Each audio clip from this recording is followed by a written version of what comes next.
Salut les conciergeries Airbnb, ici Emeric du site louerpremium.com dans lequel j'explique comment faire exploser le chiffre d'affaires de ta conciergerie. Aujourd'hui, on va voir, doit-on limiter les jours de check-in? C'est parti!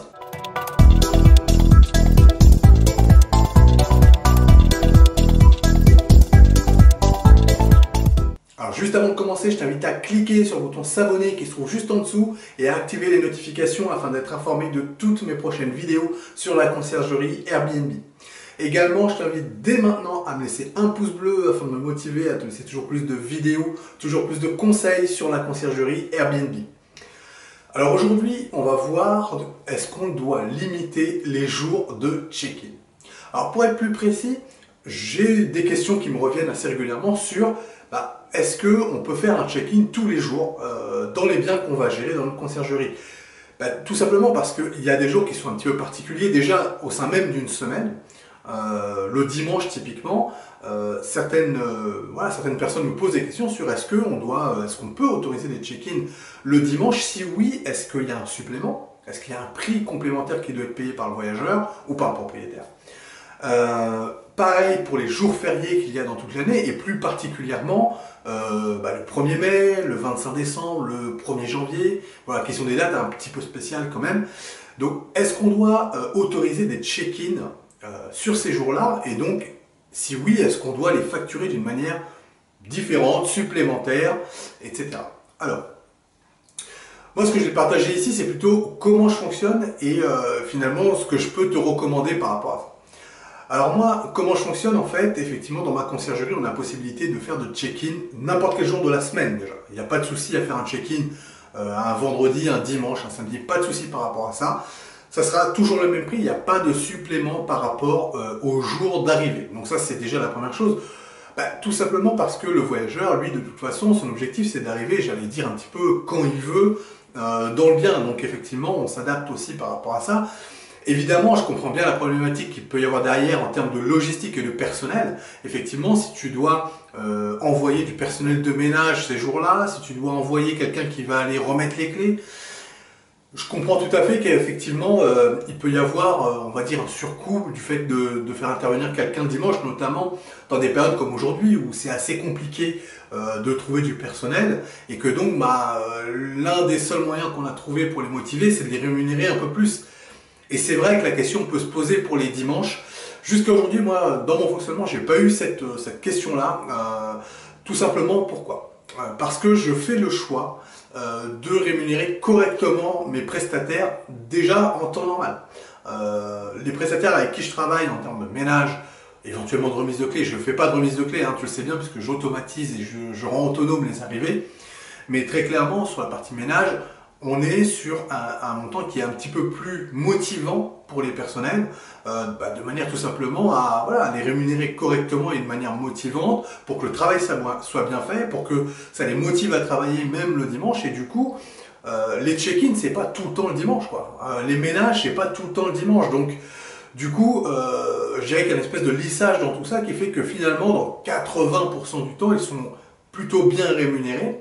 Et le jour où il y a des interventions à réaliser sur des dimanches, eh bien, finalement, c'est un peu noyé dans la masse. Certes, ça va demander un effort supplémentaire, mais globalement, ils sont quand même mieux payés qu'ailleurs. Et du coup, effectivement, le dimanche, il n'y aura pas de surcoût. Donc ça, c'est un petit peu mon fonctionnement actuel par rapport au dimanche. Donc du coup, pas de surcoût parce qu'on a une stratégie qui fait qu'on rémunère correctement les personnes.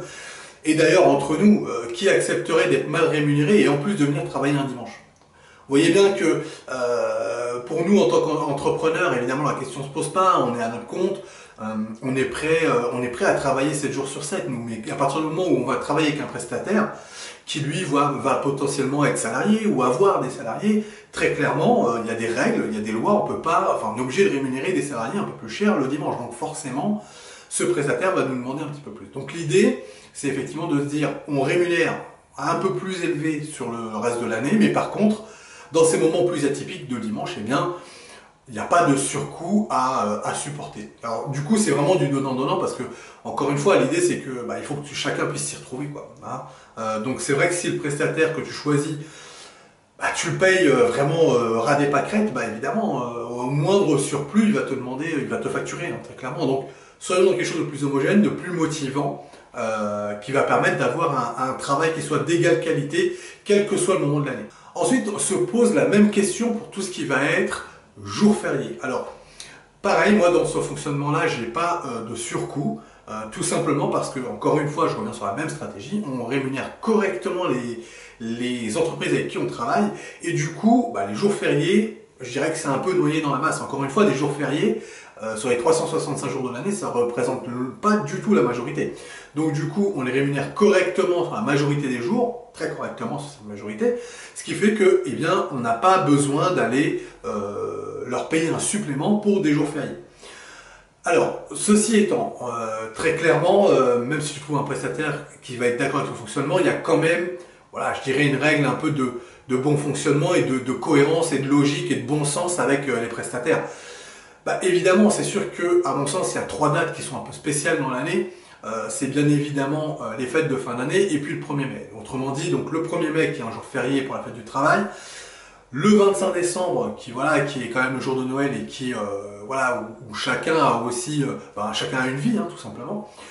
Et le 1er janvier de la même manière où chacun a aussi une vie et envie de pouvoir profiter ces journées-là. Donc moi, je rémunère mes prestataires le même montant pour les interventions ce jour-là. Par contre, pour les jours, ces 3 jours qui sont un peu spéciaux dans l'année, moi, je donne toujours un peu de souplesse. Autrement dit, qu'est-ce qui se passe? Les ménages et les check-in sont tout à fait autorisés ces jours-là, il n'y a pas de souci. Par contre, ce qui va se passer, c'est qu'on va faire en sorte qu'il n'y ait pas d'intervention à faire ces jours-là. Donc, ce que ça veut dire, c'est que le calendrier est ouvert. Et si on prend une réservation et que la sortie du voyageur, par exemple, se fait le 25 décembre, eh bien, on va bloquer la nuit du 25 décembre pour ne pas intervenir le 25 décembre, mais finalement intervenir le 26 décembre. En général, plutôt le matin.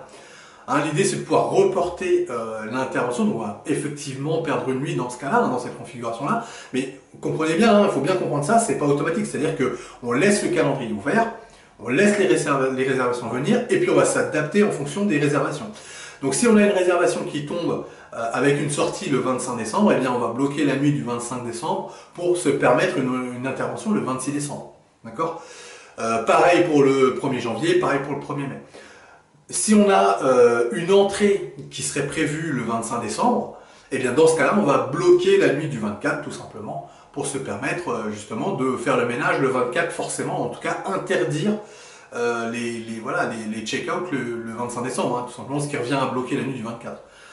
Pour faire le ménage le 24 et qu'on laisse le 25 décembre tranquille par rapport à nos prestataires. Voilà, à un moment donné, ça reste juste du bon sens. On n'est pas du tout dans... Enfin voilà, il y a un moment donné, on a une relation commerciale et ça, c'est extrêmement important que tu la mettes en place, cette relation commerciale avec tes prestataires, parce que oui, on a une relation commerciale avec du chiffre d'affaires à générer, un contrat à respecter, bien évidemment. Mais à mon sens, il faut faire preuve d'un peu de logique, et d'ailleurs, ça peut tout à fait figurer dans le contrat de prestation que tu vas avoir avec tes prestataires, de noter qu'effectivement, les interventions du 25, du 1er janvier et puis du 1er mai, il n'y aura pas d'intervention ce jour-là. Et encore une fois, tu dois aussi partager ça avec tes propriétaires pour qu'ils comprennent la situation. Et tu verras que dans 99%, pour pas dire dans 100% des cas, les propriétaires comprennent tout à fait le fait de ne pas avoir d'intervention à faire ces jours-là. Voilà, on est tous des êtres humains et les propriétaires le comprennent parfaitement. Voilà, donc je te remercie d'avoir suivi cette vidéo jusqu'au bout. Si toi aussi tu veux monter ta conciergerie, eh bien je t'offre mon pack qui te permet de créer un business plan qui cartonne. Pour ça, tu déroules là juste en dessous de la vidéo, il y a un lien, tu cliques, tu me laisses ton prénom, ta meilleure adresse mail, je t'envoie tout ça automatiquement chez toi. Alors ce pack, qu'est-ce qu'il contient? Il contient un document Word qui sera la formalisation de ton business plan. Donc c'est un document qui est pré-rempli, tu n'as plus qu'à compléter avec tes éléments. Également, tu trouveras un fichier Excel qui sera la projection financière pour les 3 prochaines années pour ta conciergerie. Enfin, tu trouveras un guide PDF qui explique étape par étape, pas à pas, ce que tu vas devoir saisir, quel type d'études tu vas devoir mener pour compléter ton business plan. Bon, le mieux, c'est que je te laisse cliquer sur le lien là, qui se trouve juste en dessous et je te retrouve tout de suite de l'autre côté.